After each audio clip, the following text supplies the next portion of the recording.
féroces de juin 1944 ont laissé de nombreuses traces au large de la commune de Colville-sur-Mer, dont le nom de code était, vous le savez, Omaha Beach.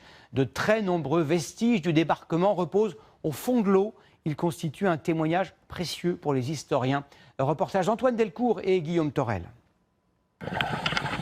Ils sont là, à quelques dizaines de mètres de profondeur, comme figés dans le temps. Chenilles, blindages, ces chars de combat n'ont pas bougé depuis le 7 juin 1944. Ce jour-là, le navire qui les transporte sombre à cause d'une mine. Aujourd'hui encore, cet enchevêtrement de tôle témoigne de la violence de l'explosion. Nous sommes ici face à Omaha Beach, l'une des plages du débarquement. En juin 1944, les navires alliés bombardent les unités allemandes. Des combats rudes, des pertes immenses des deux côtés. Sur toute la Normandie, 150 épaves coulées pendant cette guerre ont depuis été recensées. Au large de Courseulles-sur-Mer, des plongeurs se dirigent vers l'une d'entre elles. On est à 29 mètres de profondeur. La température de l'eau, pour ceux qui veulent, est à 14 degrés. Ce jour-là, ils découvrent les restes d'une route flottante. À l'origine, elle devait relier le port artificiel d'Arromanches à la plage. Sur ces images d'époque, les Britanniques déchargent ainsi du matériel. Sauf que pendant son transport depuis la Grande-Bretagne, une partie de cette digue a été coulée à cause d'une mine. Pour nous, c'est une fierté.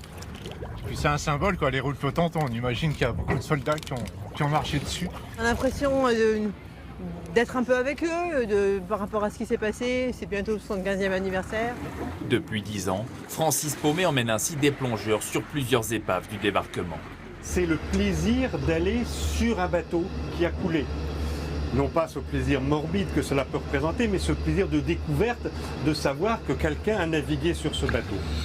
Un patrimoine englouti, aujourd'hui menacé. Avec le temps, ces épaves sont atteintes par la corrosion, à tel point qu'elles pourraient disparaître dans quelques dizaines d'années. Pour éviter cela, des archéologues du ministère de la Culture ont eu une idée. D'abord, immerger une pièce conductrice d'électricité, pour ensuite créer un courant qui circulerait entre elle et l'épave.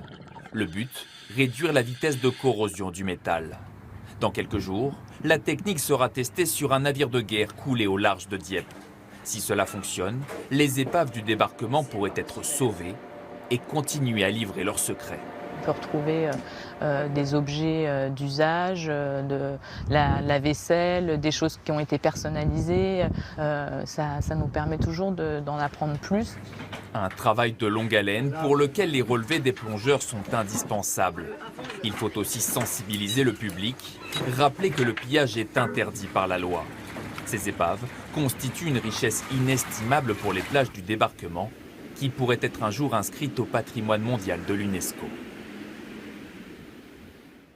Une journée de commémoration exceptionnelle que vous pourrez suivre en direct sur TF1 à partir de 8h du matin, jeudi donc, avec Anne-Claire Coudray, Jean-Pierre Pernaut et toutes nos équipes. Nous serons en direct des plages du débarquement, mais aussi de Sainte-Mère-Église et des cimetières britanniques et américains. Je vous retrouve quant à moi dans un court instant pour votre mag et la météo d'Evelyne Delia. Nous irons à la rencontre d'un homme d'affaires qui a tout plaqué pour sauver des animaux en danger. Patrick est en train de construire un zoo refuge unique en France. A tout de suite.